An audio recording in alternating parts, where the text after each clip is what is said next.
Petugas kepolisian Polres Blitar Kota, Jawa Timur ini berhasil mengidentifikasi 4 korban di lokasi kejadian ledakan petasan di Desa Karangbendo, Kecamatan Ponggok, Kabupaten Blitar, Jawa Timur. 4 korban adalah satu keluarga.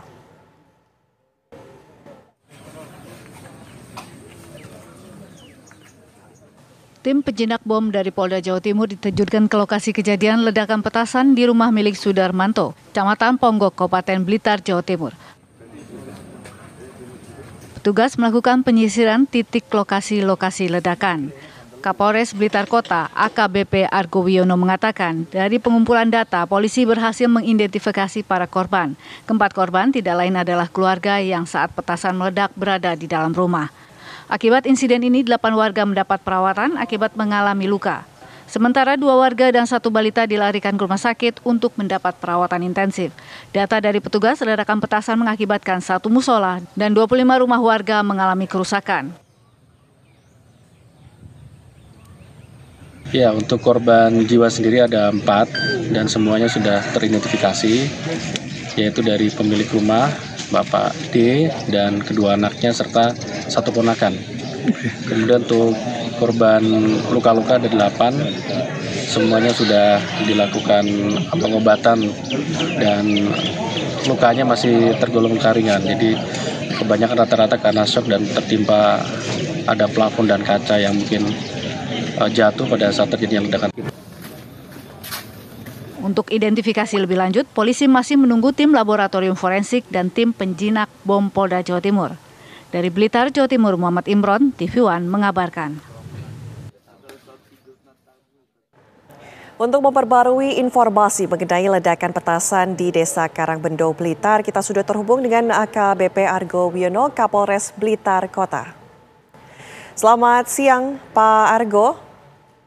Ya, selamat siang, Mbak. Ya, Pak Argo, mungkin pertama kami ingin mengkonfirmasi ada 4 orang korban. Apakah 4 orang korban yang sudah teridentifikasi ini adalah merupakan pemilik rumah sekaligus peracik petasan? Kami ingin konfirmasi itu, Pak Argo. Iya, sementara dari hasil investigasi lapangan, memang ini adalah pemilik rumah, ya tadi disampaikan Bapak Darman. Kemudian 2 ini adalah anaknya beliau dan 1 adik ipar dari anaknya beliau tadi. Untuk 3 ini sudah teridentifikasi. Nah, yang 1 ini masih kita lakukan investigasi lebih lanjut dari tim DVI untuk melakukan antemortem kepada keluarga korban untuk memastikan 1 identitas yang lainnya itu tadi. Pak, untuk petasan yang meledak begitu ya, kalau kita lihat jumlah rumah ada 25 rumah yang terdampak letasan ataupun letusan dari petasan tersebut begitu, Pak. Ini seberapa banyak yang meledak, Pak? Ya, dari hasil penelusuran tim Jibom tadi sudah dilakukan pengecekan dan sterilisasi. Itu memang ditemukan bahan-bahan pembuatan petasan seperti black powder dan sulfur, di mana bahan tersebut tergolong low explosive. Apabila terkena percikan sedikit itu dapat langsung terbakar.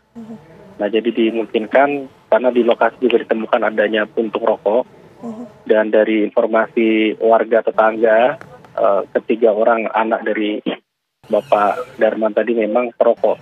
Jadi sementara analisanya kemungkinan dari penyebab adanya aktivitas itu sehingga terjadilah ledakan itu. Seberapa banyak, Pak, bahan peledaknya? Untuk memastikan berapa banyaknya kita masih belum bisa pastikan, tapi yang pasti di lokasi ditemukan ada 3 panci seperti itu ya. Kemungkinan bisa 5 sampai dengan 10 kilogram black powder itu. Oke. Pak Argo, ini kalau kita lihat racikan petasan ini berada di lokasinya di rumah biasa ya, Pak? Ini bukan pabrik. Apakah ini bisa dikatakan bahwa ilegal begitu, Pak? Iya, jadi memang bukan pabrik, tapi kecenderungan di wilayah desa ini menjelang hari puasa itu ada kelompok-kelompok yang membuat racikan petasan. Jadi bukan profesi hari-harinya, tapi pada saat menjelang bulan-bulan puasa itu mereka melakukan aktivitas pembuatan petasan seperti itu. Oke, Pak, untuk identifikasi sendiri sudah sejauh mana, Pak? Ya, saat ini untuk korban jiwa semuanya sudah berada di rumah sakit Rengat untuk dilakukan investigasi dari tim forensik. Sementara untuk korban luka-luka, update sampai dengan siang hari ini ada kurang lebih 23 orang. Semuanya rawat jalan, ada satu itu rawat inap yaitu bayi berumur 4 bulan berada di RSUD Rengat. Kami pun juga bersama-sama dengan pemerintah daerah, ini Bu Bupati juga hadir langsung ke lapangan untuk mengecek dan meninjau apa saja yang dapat dilakukan pemerintah untuk membantu masyarakat yang terkena dampak.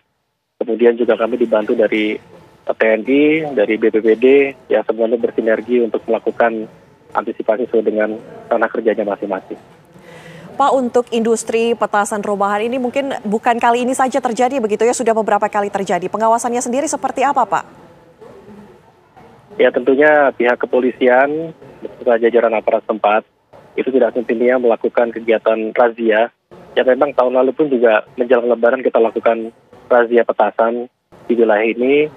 Tapi tadi mungkin ada kelompok-kelompok tertentu yang tadi kucing-kucingan, sehingga momen-momen tertentu dimanfaatkan untuk dengan alasan ekonomi ini tadi, sehingga salah satu contohnya yang terjadi di wilayah Karangbendo ini juga bagian dari potensi tersebut.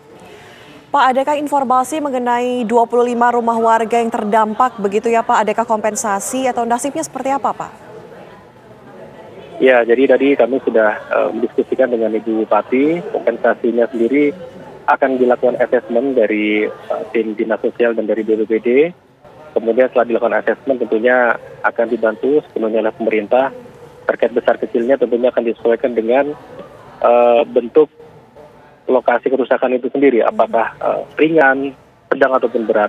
Karena memang bervariasi, ada yang mungkin gentengnya saja yang hancur, ada yang kacanya saja, atau bahkan sampai dengan temboknya atau plafonnya yang sampai rubuh. Nah, ini tentunya masih dilakukan asesmen dan inventarisasi, tapi yang pasti saat ini kami sudah mendirikan posko gabungan TNI Polri dengan pemerintah daerah, kemudian juga dari tim BPBD, dan ada pos kesehatan juga, sehingga warga yang tadi masih merasa ada keluhan-keluhan dapat berobat. Dan situasi saat ini sudah mulai turun hujan, kita pun juga tadi menyiapkan terpal untuk menutupi genteng-genteng rumah warga yang ambruk tadi sebagai bagian upaya untuk menutupi rumah, karena memang sebagian masyarakat ada yang memilih tinggal untuk menjaga barang-barangnya tersebut. Tapi ada beberapa juga yang tadi terlihat sudah mengemasi barangnya untuk mengungsi ke kerabatnya. Baik. Kira-kira seperti itu, Pak. Baik, terima kasih Pak Argo informasinya, sudah berbagi informasi bersama kami. Semoga ini dengan pengawasan yang dilakukan tidak terjadi lagi begitu ya Pak. Ini dahsyat sekali 25 rumah terdampak. Terima kasih Pak Argo. Selamat siang. Amin, terima kasih. Ya, selamat siang.